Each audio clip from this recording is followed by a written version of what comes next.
Hello, dear viewers, and welcome back to our channel, where we delve deep into the intricate tapestry of the British royal family, exploring the whispers from within palace walls, and the significant events shaping the monarchy today. Today, we're uncovering a truly poignant story, one that speaks volumes about duty, loyalty, and the crushing weight of legacy. Focusing on a member of the royal family whose aspirations, though noble, appear to have been thwarted by circumstances beyond her control. We're talking about Princess Beatrice, a figure who, by many accounts, was poised to step into a more prominent role, only to find her path obstructed by the enduring shadows cast by her parents. Before we embark on this detailed exploration, if you find value in our discussions and wish to stay informed about the latest developments concerning the Windsors, do remember to like this video and subscribe to our channel. Your support helps us continue to bring these stories to you. The narrative we are about to unfold centers on Princess Beatrice Elizabeth Mary of York, the elder daughter of Prince Andrew, Duke of York, and Sarah, Duchess of York, more affectionately known to many as Fergie. At 37 years of age, Princess Beatrice has always maintained a relatively private life compared to some of her cousins, balancing her royal lineage with a career in the business world. However, recent events within the royal family had seemingly opened a unique window of opportunity for her, one that she reportedly eyed with a keen sense of duty and a genuine desire to serve the crown more extensively.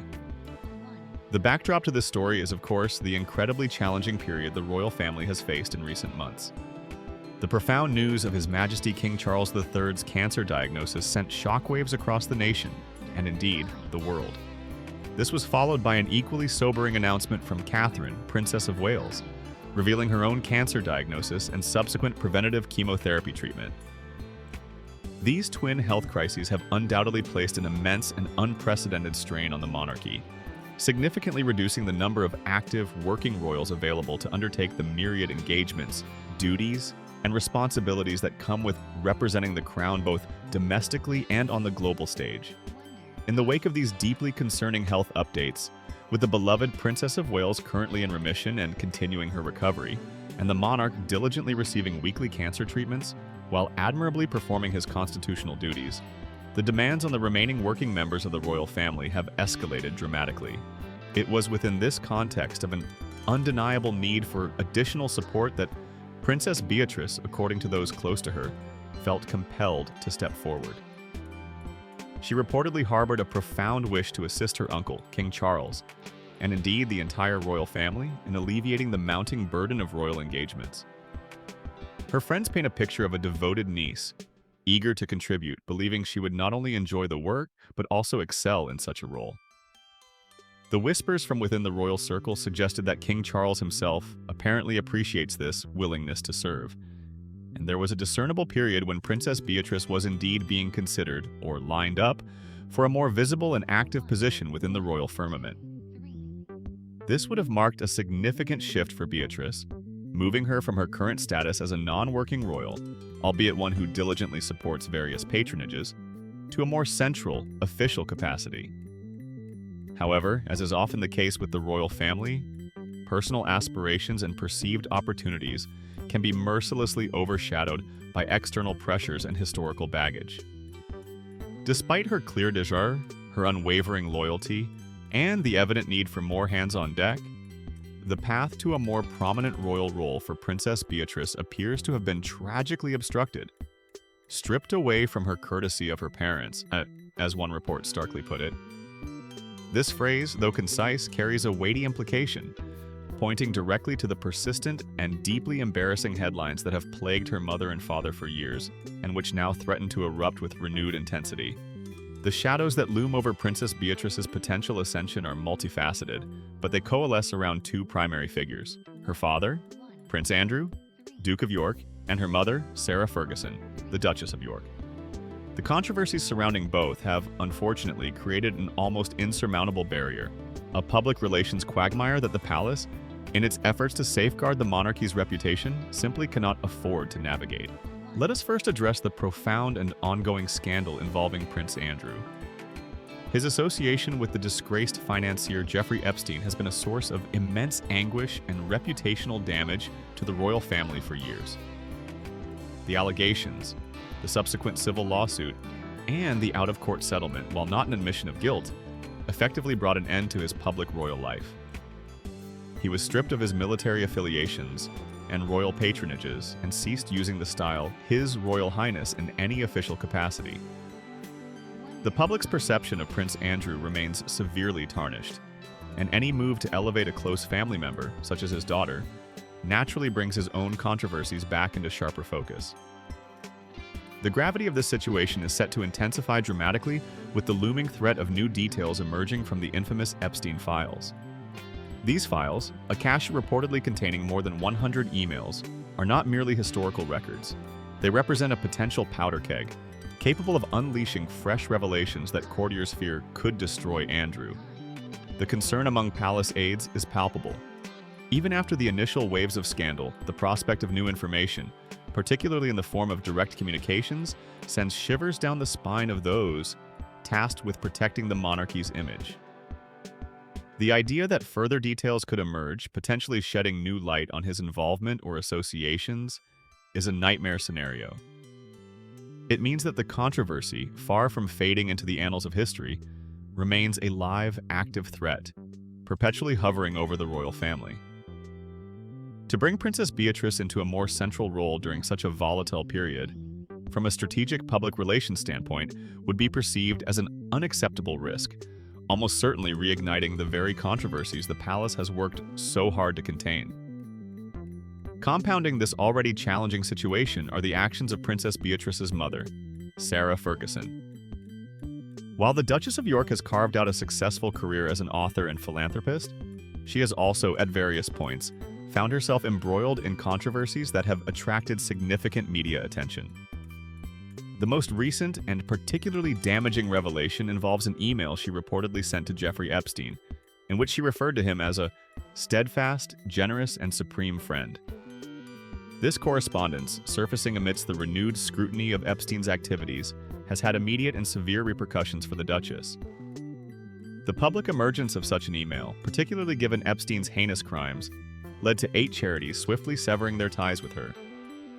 This incident, occurring as it did, served as another stark reminder of the York family's propensity for attracting embarrassing headlines, further solidifying the palace's cautious stance regarding any increased public role for Princess Beatrice.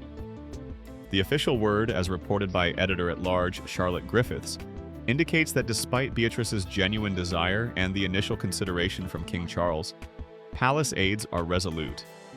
Princess Beatrice's expectations of a more prominent working royal role would not be met.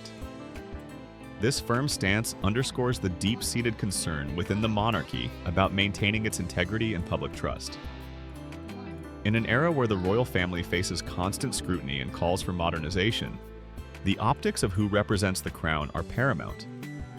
Associating the institution more closely with individuals whose immediate family members are embroiled in such significant and recurring scandals is simply deemed too high a risk.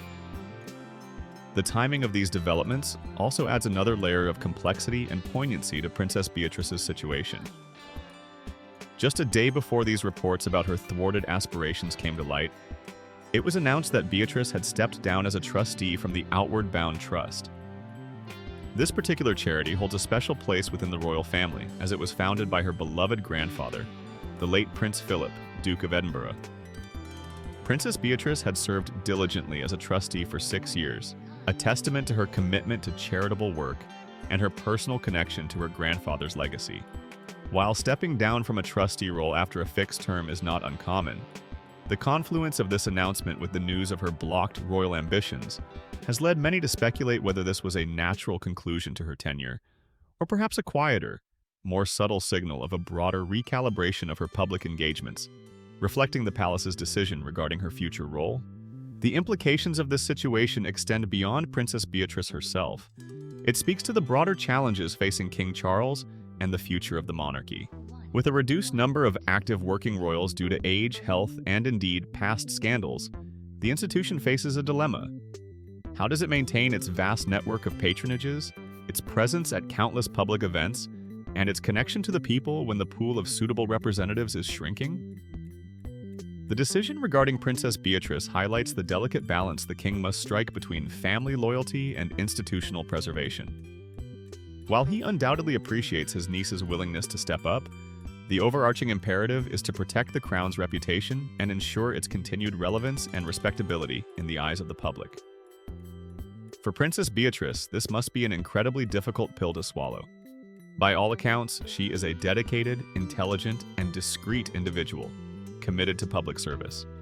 To have her genuine desire to assist her ailing uncle and support her family's institution be overshadowed by the actions of her parents is a truly unfortunate and heavy burden to bear.